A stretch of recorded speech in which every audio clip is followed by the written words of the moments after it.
നമസ്കാരം. പണം നൽകിയും വിവാഹം കഴിപ്പിച്ച് നൽകാമെന്നും പറഞ്ഞും വീട് ഉണ്ടാക്കിക്കൊടുത്തുമൊക്കെ പ്രലോഭിപ്പിച്ചും മറ്റു വഴികളിലൂടെ ഭീഷണിപ്പെടുത്തിയുമൊക്കെയുള്ള നിർബന്ധിത മതപരിവർത്തനം ഒരു കാലത്ത് വാർത്തയായ നാടാണിത്. അതിൻ്റെയൊക്കെ ഒടുവിലാണ് യു.പിയിലടക്കം മതപരിവർത്തന നിരോധന നിയമം ബി.ജെ.പി. സർക്കാർ കൊണ്ടുവരുന്നത്. പക്ഷേ ഈ നിയമവും വ്യാപകമായി ദുരുപയോഗം ചെയ്യുകയാണെന്നാണ് പ്രമുഖ ഓൺലൈൻ പോർട്ടലായ ദി വയർ വ്യക്തമാക്കുന്നത്. വർഷങ്ങളായി ക്രിസ്തുമതത്തെ പുണർന്നു ജീവിക്കുന്ന യു.പിയിലെ ദളിതനായ സോനു സരോജിനെ ദളിതരെ മതപരിവർത്തനം നടത്തിയെന്ന കുറ്റം ചുമത്തിയാണ് യോഗി സർക്കാർ അറസ്റ്റ് ചെയ്തത്. എന്നാൽ നീണ്ട 1.5 വർഷത്തെ നിയമ പോരാട്ടത്തിന് ശേഷം സോനു കുറ്റവിമുക്തനായിരിക്കുകയാണ്. ഇങ്ങനെ കള്ളക്കേസെടുത്ത് ഉത്തർപ്രദേശ്, മധ്യപ്രദേശ്, ജാർഖണ്ഡ് എന്നിവിടങ്ങളിലെ ഒരുപാട് പേരെ അവിടുത്തെ ബി.ജെ.പി. സർക്കാരുകൾ വേട്ടയാടിയിട്ടുണ്ടെന്ന് ദ വയർ തങ്ങളുടെ അന്വേഷണ പരമ്പരയിൽ പറയുന്നു. ആ പരമ്പരയുടെ ആദ്യ ഭാഗമായിട്ടാണ് അവർ സോനു സരോജിൻ്റെ അനുഭവം പ്രസിദ്ധീകരിച്ചത്. യോഗി ആദിത്യനാഥിനെ മുട്ടുകുത്തിച്ച ക്രിസ്ത്യൻ വിശ്വാസി എന്ന പേരിലും സരോജിന്റെ കഥ സോഷ്യൽ മീഡിയയിൽ വൈറലാണ്. സോണിയാഗാന്ധി വരെ പ്രതിനിധാനം ചെയ്ത VIP മണ്ഡലവും കോൺഗ്രസിന്റെ കുത്തക സീറ്റുമായ റായ്ബറേലിയിലെ സലൂൺ എന്ന പ്രദേശമാണ് സരോജിന്റെ ജന്മനാട്. യു.പിയിലെ രണ്ടാമത്തെ പട്ടികജാതി സമൂഹമായ പാസികളാണിവർ. അതുകൊണ്ട് തന്നെ സവർണ ഹിന്ദുക്കളായി അവർ ഒരിക്കലും യോജിച്ചു പോകാറില്ല. അതുകൊണ്ട് തന്നെ ഒരു ഹിന്ദുമത സ്വത്വം ചെറുപ്പം മുതലേ സരോജിന് ഉണ്ടായിരുന്നില്ല. കഴിഞ്ഞ 10 വർഷമായി ഇദ്ദേഹം ക്രിസ്തു മതത്തിലാണ് വിശ്വസിക്കുന്നത്. യേശുക്രിസ്തുവിന്റെ കാരുണ്യമാണ് തന്നെ ആകർഷിച്ചതെന്നാണ് അദ്ദേഹം പറയുന്നത്. അങ്ങനെ പ്രദേശത്തെ ചില ക്രിസ്ത്യൻ വിശ്വാസികളെ കൂട്ടി അദ്ദേഹം പ്രാർത്ഥന യോഗങ്ങളും മറ്റും നടത്തി. പിന്നീട് അത് സ്വന്തം വീട്ടിലേക്ക് മാറ്റി. വീട്ടുകാർക്കോ ഭാര്യയ്ക്കോ ഒന്നും യാതൊരു ബുദ്ധിമുട്ടും ഇതുകൊണ്ടുണ്ടായിരുന്നില്ല.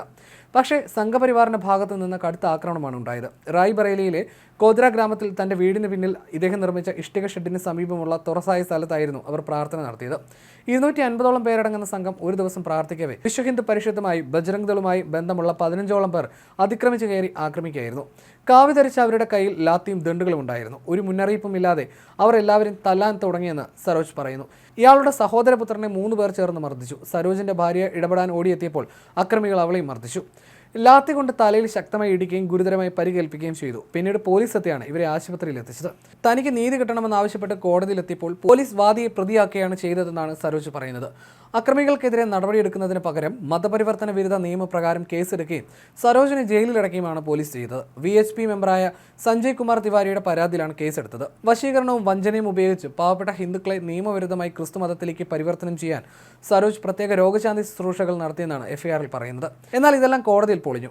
താൻ മതപരിവർത്തനം നടത്തിയെന്ന് പറയുന്ന ഒരാളെയെങ്കിലും കാണിച്ചു തരാൻ സരോജ് ആവശ്യപ്പെട്ടപ്പോൾ പരാതിക്കാരന് അതിന് കഴിഞ്ഞില്ല. ഈ പീഡനം പോലും തന്റെ ജാതി മൂലമാണെന്നാണ് അദ്ദേഹം കോടതിയിൽ പറഞ്ഞത്. തുടർന്നും മാസങ്ങളോളം വാദം തുടർന്നു. അതിനിടെ സരോജ് നൽകിയ ഡിസ്ചാർജ് പെറ്റീഷൻ കോടതി അംഗീകരിച്ചു. അങ്ങനെയാണ് അദ്ദേഹത്തെ വെറുതെ വിട്ടത്. നിയമവിരുദ്ധമായ മതപരിവർത്തനത്തിന് സരോജിനെതിരെ നടപടിയെടുക്കുന്നതിന് ഒരു അടിസ്ഥാനവുമില്ലെന്ന് ജഡ്ജി പറഞ്ഞു.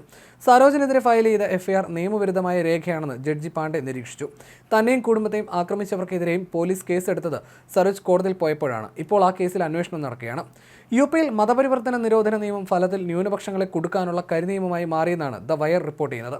2020 നവംബർ 3 മുതൽ 2024 ജൂലൈ 31 വരെ മതപരിവർത്തനം ആരോപിച്ച് പോലീസ് 1682 പേരെ അറസ്റ്റ് ചെയ്തു. പക്ഷേ ഇതിൽ 4 കേസുകളിൽ മാത്രമേ ഇതുവരെ ശിക്ഷിക്കപ്പെട്ടിട്ടുള്ളൂ. ഭൂരിഭാഗവും മുസ്ലിങ്ങളെയും ക്രിസ്ത്യാനികളെയും കുടുക്കാനുള്ള കെണിയാണെന്നാണ് ദ വയർ റിപ്പോർട്ട് പറയുന്നത്. റിപ്പോർട്ട് പുറത്തു വന്നതോടെ സോഷ്യൽ മീഡിയയിലും ഇത് സംബന്ധിച്ച സംവാദങ്ങൾ നടക്കുന്നുണ്ട്.